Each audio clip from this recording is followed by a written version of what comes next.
Na aula de hoje vamos falar um pouco sobre a fisiologia do metabolismo. Os acadêmicos são Raimundo Nonato Souza da Silva e Iane Cássio, do campus São Raimundo das Mangabeiras, sexto período Biologia. O metabolismo, gente, ele é necessário para a manutenção da vida, crescimento e reprodução celular, ou seja, compõe de atividades químicas, transporte de moléculas e um trabalho mecânico. Essa atividade química seria a síntese de componentes celulares, transporte de moléculas, o acúmulo e retenção de sais e outros compostos, outros substratos. O trabalho mecânico, a contração muscular e o movimento, como o exercício anaeróbico e o exercício aeróbico. O metabolismo energético, gente, ele é dividido em duas partes, o catabolismo e o anabolismo. Como vocês podem ver, o catabolismo seria a degradação e a geração de ATP, e o anabolismo a síntese e o gasto de ATP. No catabolismo, gente, ele vai ser um processo metabólico que compõe moléculas complexas, transformando-as em moléculas menores, ou seja, moléculas simples, e essa seria a fase destrutiva do metabolismo, ou seja, essa relação de liberar energia para o organismo, que posteriormente poderia ser usada no processo anabólico, vai liberar alguns resíduos, como a ureia, o dióxido de carbono, a amônia, e que também vão ser produzidos durante todo o catabolismo. Já no anabolismo, que é o processo metabólico que sintetiza moléculas complexas a partir de substâncias simples. Essa seria a fase construtiva do metabolismo, ou seja, esse é um processo que vai requerer energia e pode ser estimulado pela prática de exercício e por uma alimentação rica em proteínas. O ATP, gente, primeiramente veremos como ocorre a produção de ATP, que é a molécula de adenosina trifosfato, que é formada por uma molécula de adenosina com base nitrogenada, que é a base nitrogenada da adenina, mais o açúcar ribose. Combinada os três radicais fosfato ligados em cadeia, a energia liberada pela quebra de nutrientes é temporariamente armazenada nas ligações de cadeia de fosfato. A molécula de ATP não pode ser estocada, ela precisa ser utilizada praticamente de imediato pela célula. Desta forma, para o estoque de energia em longo prazo, a célula utiliza as moléculas de carboidrato e de lipídios. Dessa maneira, ao fim da quebra dessa molécula, temos um grupo fosfato livre. E da molécula de ATP, adenosina difosfato, ADP, que é a adenosina difosfato, esse D, gente, é porque a molécula passa a ter dois agrupamentos fosfato. Caso a célula precise novamente armazenar energia temporariamente, ela pode reunir a molécula de ADP com o grupo fosfato, formando uma nova molécula de ATP. A recarga de ADP, que é a adenosina difosfato, para a produção de ATP, pode ocorrer tanto durante a fosforilação oxidativa, que é o processo que ocorre na respiração celular, como na fosforilação, que é um processo que ocorre, por exemplo, na fotossíntese. Uma importante revisão, gente, sobre o ATP, que a produção de ATP é considerada um anabolismo, pois é um processo de síntese de uma molécula, ou seja, já é a quebra de ATP em ADP, que é a adenosina difosfato, mais um grupo fosfato, que é considerado uma reação de catabolismo, pois é a quebra de uma molécula para produzir energia. O NAD, gente, ou nicotinamida adenosina dinucleotídeo, é composto de uma adenosina ligada por dois fosfatos e uma outra ribose ligada a uma nicotinamida, que é uma vitamina B3. O NAD+, ele é a forma oxidativa que, ao receber hidrogênio, produz a forma reduzida, que seria o NADH. Vocês podem observar abaixo, gente, a diferença entre o NAD+, e o NADH, que é o grupo de nicotinamida do NAD, que é nesse retângulo vermelho, que apresenta um carbono insaturado, que faz ligação dupla, e esse carbono se torna saturado apenas com ligações simples, se ligando ao hidrogênio, o que forma o NADH. Agora vamos falar um pouco sobre o FADH. Ele armazena energia na forma de elétrons. Na imagem abaixo vocês podem ver a forma oxidativa dele, a forma oxidada, que é o FAD, e a forma reduzida, que é o FADH. Se vocês observarem, gente, o nitrogênio nesses retângulos vermelhos, com ligações duplas do FAD, essas ligações duplas vão se desfazer e o nitrogênio vai se ligar ao hidrogênio, formando o NADH, de onde vem o ATP, o NAD e o FAD. Eles são provenientes de macronutrientes, como os carboidratos, gorduras e proteínas. No caso do carboidrato, gente, ele evita que as proteínas dos tecidos sejam utilizadas para o fornecimento de energia. E nessa categoria estão presentes o açúcar, no mel, que é essa glicose. Tá? Já entre os complexos estão o pão, o arroz, milho e massa, tudo em função de obtenção de glicose. Já as gorduras, gente, elas protegem os órgãos contra as lesões, ajudam a manter a temperatura do corpo, a absorver algumas vitaminas e a dar a sensação de saciedade, que são os ácidos graxos. Já as proteínas são necessárias para o crescimento, produção e reparação dos tecidos, que estão presentes também na constituição das células, que são os aminoácidos. E agora, gente, a gente vai falar um pouco sobre a glicólise, tá? Que ocorre no citosol, que a glicose é quebrada em 2 moléculas de ácido pirúvico, e cada uma com 3 carbonos, tá? A glicólise, cada moeda da glicose gera em torno de 4 ATP, que é necessário 2 ATP, né, um investimento de energia, para iniciar a glicólise, tá? E vai ter um saldo positivo de 2 ATP. Nesse caso, vai haver a liberação de hidrogênio, que vai ser pegado pelo NAD e formar as duas moléculas de NADH. E aqui, gente, vamos falar um pouco sobre a glicólise, tá? A gente tem aqui a glicólise, tá? Que vai ser o processo de degradação da glicose em 2 moléculas menores, sendo essencial para a produção de energia para o organismo, e ela é dividida em 2 etapas, uma de investimento energético e a outra de compensação energética, como foi falado antes. Na primeira etapa, gente, a gente tem aqui a molécula de glicose. Tá? Nessa primeira etapa, que também é conhecida como a preparatória, ocorre a fosforilação da molécula de glicose, né, em que ela recebe fosfato proveniente da molécula de ATP, formando a glicose 6-fosfato. A molécula de glicose 6-fosfato sofre um rearranjo em forma de frutose 6-fosfato.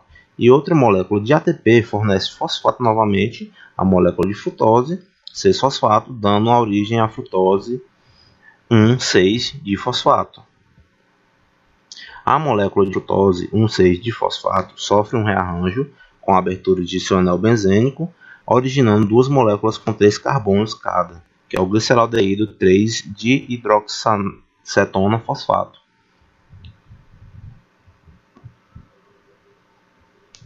Pode-se observar que bem no finalzinho dessa primeira etapa, houve apenas gasto de energia com a conversão de 2 moléculas de ATP em ADP. Já na segunda fase, gente, que essa etapa também é conhecida, né, como a fase de lucro e compensação energética, que vai ocorrer o ganho energético e também constituída por 5 etapas. A primeira etapa dessa segunda fase, ela constitui o quê? Que 2 moléculas de NAD+, que é o dinucleotídeo, nicotinamida e adenina, são reduzidas em 2 moléculas de NADH com os elétrons provenientes da oxidação de gliceraldeído 3-fosfato. E esse 1,3-difosfoglicerato a cada molécula de 1,3 difosfoglicerato cede um fosfato a uma molécula de ADP, originando assim 2 moléculas de ATP. E essas 2 moléculas de 3-fosfoglicerato vai ocorrer um rearranjo nessa molécula, formando 2-fosfoglicerato. Já essas 2 moléculas de fosfoglicerato perdem uma molécula de água, originando fosfonoelpiruvato. Fosfonoelpiruvato.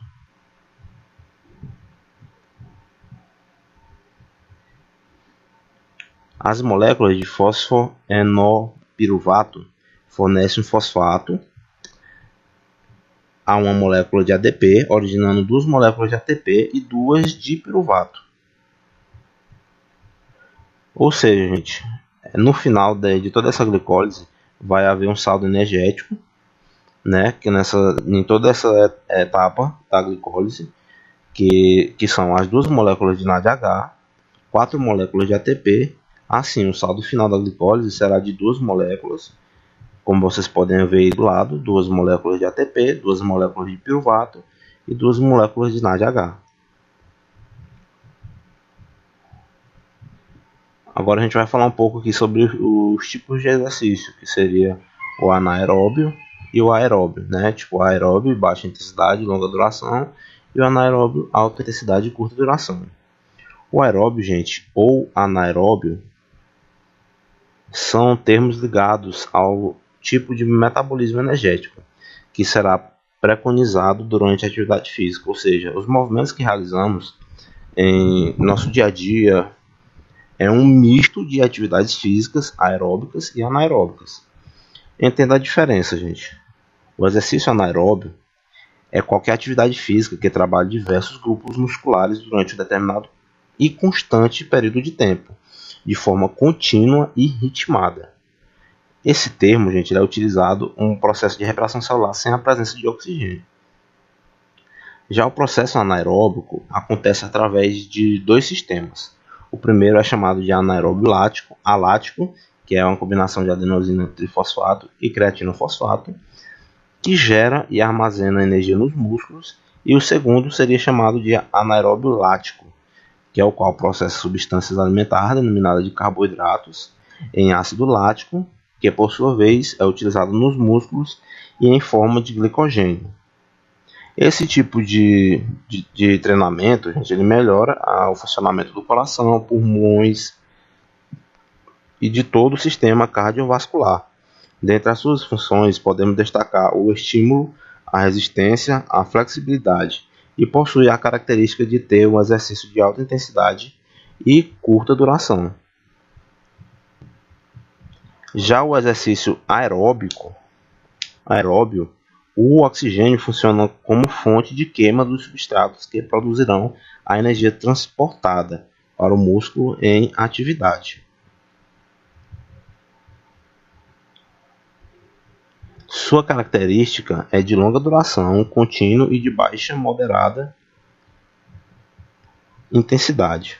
Melhora a função dos sistemas cardiovascular, cardiorrespiratório, e este exercício utilizam vários grupos musculares ao mesmo tempo. Ou seja, durante a prática desses exercícios, a duração dos movimentos vão influenciar mais do que a velocidade para caracterizar a atividade, que pode ser suave, moderada ou exaustiva.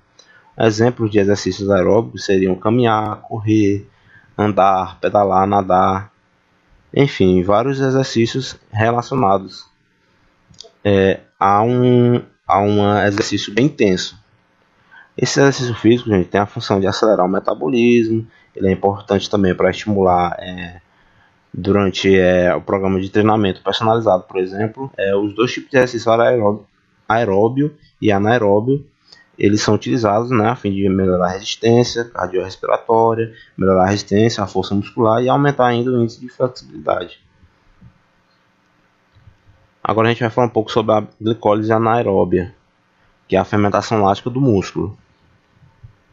Essa fermentação lática, gente, nas células musculares é um processo que ocorre de forma alternativa frente à situação em que o organismo não realiza respiração aeróbia. Durante a atividade motora, contrações musculares em condições de anaerobismo, inicialmente as células catabolizam parcialmente a molécula de glicólise, não aproveitando todo o potencial energético, né, desses monossacarídeos, que seriam os açúcares, processado em 2 moléculas de ácido pirúvico, tá? Fornecendo uma quantidade pequena de adenosina trifosfato, ou seja, 2 moléculas de ATP, produzindo também 2 moléculas de NADH, que é a enzima receptora de hidrogênio. Em continuidade a todo esse processo, que é o processo catabólico, cada ácido pirúvico, em relação às moléculas de NADH, dão origem a duas moléculas de ácido lático, como vocês podem ver lá no final da imagem. Duas moléculas de ácido lático.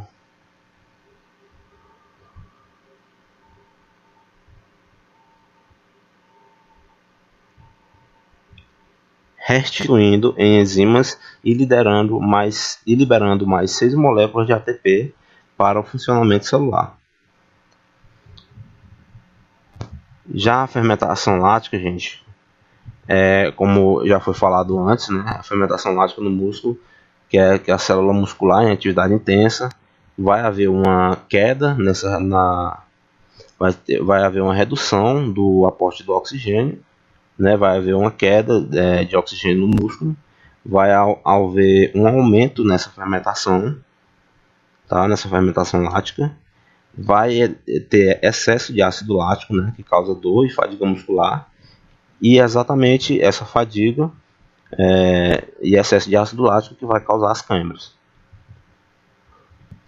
Já o ciclo de Cori, gente, é uma cooperação metabólica entre o músculo e o fígado, como vocês podem ver na imagem. Com um trabalho muscular intenso, né, o músculo usa o glicogênio de reserva na fonte energética, né, que seria dentro do fígado, né, que é a maior fonte de armazenamento do nosso corpo de glicose. Ao contrário do que muitos pensam, gente, não é o acúmulo de lactato no músculo que causa dor, fadigas e câimbras. Os músculos são capazes de manter uma carga de trabalho na presença de lactato se o pH for mantido constante, tá? Para a obtenção de energia sob a forma de adenosina trifosfato. A glicose, gente, ela vai ser convertida em piruvato através da glicólise, né? Durante o metabolismo aeróbio.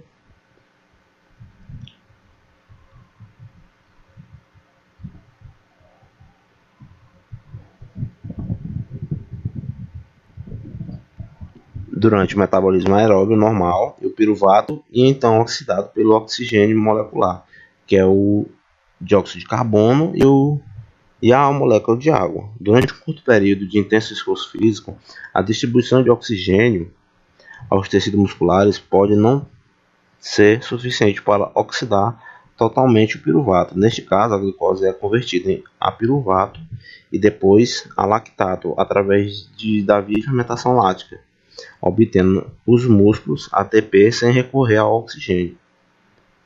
Este lactato acumula-se no tecido muscular, tá? E difunde-se posteriormente, né, com a corrente sanguínea, e quando o esforço físico termina, o lactato é convertido novamente em glicose através da gliconeogênese no fígado, e o indivíduo continua a ter uma respiração acelerada por algum tempo. O oxigênio extra consumido neste período promove a fosforilação oxidativa no fígado, que é consequentemente uma produção elevada de ATP. Já esse ATP, que é necessário para a gliconeogênese, formando-se então a glicose a partir do lactato. E esta glicose é transportada de volta para os músculos para o armazenamento sob a forma de glicogênio. Esse ciclo, gente, evita que o lactato se acumule na corrente sanguínea, mas por ser um sal, o lactato não poderia provocar acidose, embora o sangue se comporte como uma solução, como um tampão, tá? Porque o seu pH poderia diminuir, tornando-se mais ácido, com exceção do hidrogênio, que também é liberado pela dissociação do ácido lático. O ciclo é muito importante para manter a glicemia constante durante o período de elevada atividade física. Já a creatina fosfato, gente, ela exerce importante papel na contração muscular. Sua função seria basicamente fornecer o fosfato para que o ciclo de ATP responsável pela produção de energia em nosso corpo possa se manter por muito tempo. Ele é como um combustível que fica armazenado em nossas células, pronto para ser usado quando for necessário. A fosfocreatina, gente, que é o CP, mantém a concentração de ATP constante e em altos níveis nos músculos esqueléticos. é a principal molécula de ressíntese de ATP nos primeiros 10 segundos de atividade máxima, ou seja, a quantidade de creatina fosfato disponível é provavelmente um dos fatores mais importantes para a fadiga após o exercício de alta intensidade e curta duração. Aí aqui, gente, vamos falar um pouco sobre metabolismo celular, é mais ou menos um resumo, né?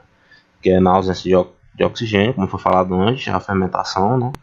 Aí tem a glicólise, o investimento de energia, a produção de energia, um saldo de 2 ATP, como foi visto antes.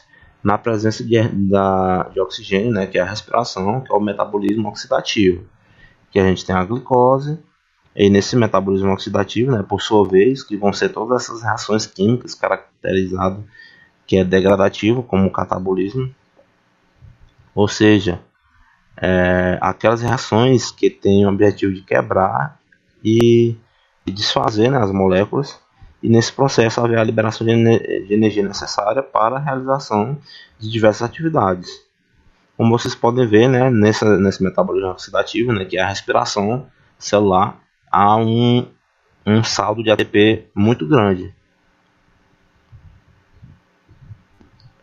E aqui, gente, tem um esquemazinho da respiração celular, que tem todas as suas etapas. A glicólise, a gente já falou, que ocorre no citosol lá na célula. E temos também o ciclo de Krebs, que acontece dentro da matriz mitocondrial. Aí vamos falar um pouco sobre o ciclo de Krebs agora, né? Que é o ciclo do ácido cítrico, né? O ciclo do ácido tricarboxílico, né? Que seria já o estágio final do metabolismo dos carboidratos, lipídios e aminoácidos, né? Que requer oxigênio, obviamente. Tá, gente? O ciclo de Krebs, gente, é basicamente a última fase da respiração, né, como já ouvi falado, e é considerada a rota anfibólica de catabolismo e anabolismo, ou seja, ocorre os dois tipos.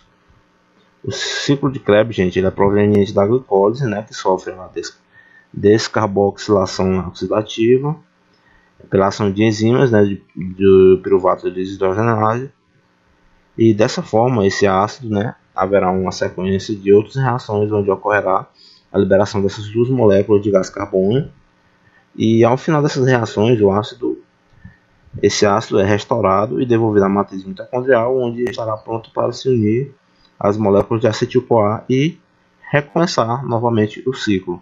Aí aqui mais à frente a gente vai mostrar um pouco desse ciclo, tá? Aqui eu não vou me adentrar muito ao ciclo de Krebs, porque a gente pode concluir que o ciclo de Krebs é uma reação catabólica, porque ele promove a oxidação do acetil-CoA, que são as duas moléculas de dióxido de carbono, e conserva parte da energia livre dessa reação em forma de coenzimas reduzidas que serão utilizadas na produção de ATP lá na respiração celular, ou seja, na fosforilação oxidativa, que seria a última etapa dessa respiração celular, tá?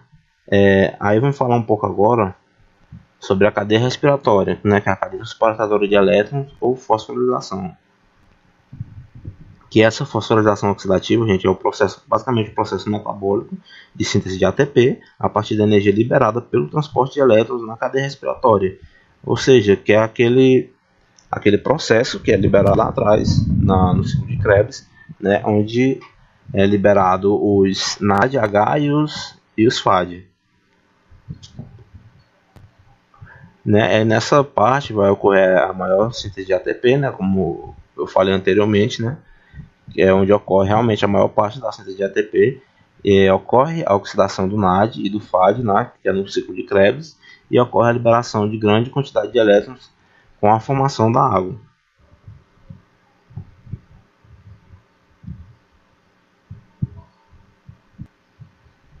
Aí aqui, gente, temos um esquema, né, um resumo desse esquema de respiração celular, né. Aí ele já tem toda a parte que a gente falou sobre a glicólise, né, que é a quebra da glicose, o investimento de energia, a produção de duas moléculas de ATP, a produção da molécula do ácido pirúvico. Falamos sobre a fermentação, né, o ácido lático e o álcool etílico. Aí do ácido pirúvico, né, a liberação de dióxido de carbono. formando ácido acético. Aí vem toda a parte do ciclo de Krebs, que é basicamente para fazer a liberação dos hidrogênios, que é pego pelo dos hidrogênio e dos dióxido de carbono, que é pego pelos NAD, pelos FAD, né, que é a forma oxidativa e a forma reduzida. Formando a forma é o NAD e o FAD. Aí o NAD forma o NADH, que é a forma oxidativa reduzida, oxidada e reduzida, e o FAD e o que é o FAD é a forma oxidada, e o FADH é a forma reduzida, que vai pegar todo esse hidrogênio que foi formado dentro do ciclo de Krebs e vai levar para a última parte que acontece na mitocôndria, que é a cadeia respiratória. E nessa cadeia respiratória é aproveitado todo esse hidrogênio para fazer a síntese da molécula de ATP. Portanto, gente, o saldo energético é somente da glicose. A gente pode falar que tem um saldo de 2 ATP e 2 NADH. Aqui mais para frente eu vou mostrar um esquemazinho mostrando toda essa parte. Aí aqui é o que a gente chama de balanço energético. Aí aqui temos o citoplasma, né, a glicólise, que vai ser aquela quebra da molécula de glicose na formação de ATP, né, vai haver um investimento e vai haver um saldo de 2 ATP, como vocês estão vendo aí. Aí tem o ciclo de Krebs, né, que a partir dessa etapa todo o resultado deve ser dobrado, ou seja, duplicado. Essa consideração, gente, é totalmente consequente do ciclo de Krebs, ou seja, envolve cada molécula de piruvato liberado na glicólise. Assim, são formadas 4 moléculas de NAD, uma de FADH e uma de ATP em cada ciclo. Tá? Ou seja, o saldo final no ciclo de Krebs vai ser de 8 NADH, 2 FADH e 2 moléculas de ATP. Já na cadeia respiratória, gente, a etapa de conversão dessa molécula de NAD e FADH em moléculas de ATP são dadas aos prótons, né, de hidrogênio. Por difusão, eles vão ser forçados a passar pela aquela proteína sintase, né, de ATP, que é a enzima transmembranar, que vai restituir todo esse ADP em ATP novamente, isso dentro da matriz mitocondrial. Em toda essa parte. Aí o balanço energético vai ser na glicólise 2 ATP, no ciclo de Krebs 2 ATP, na cadeia respiratória 34 ATP, que vai gerar um total, né, na respiração celular aeróbica de 38 ATPs. Ou seja, houve uma formação dessa molécula energética que vai ser reutilizado novamente. Ou seja, como eu falei lá no início, o ATP, assim que ele é produzido, ele é quase que instantaneamente reutilizado novamente. É utilizado novamente e vai repetir todo esse ciclo de novo. E essas são as nossas referências, tá? Muito obrigado por assistir até aqui e valeu!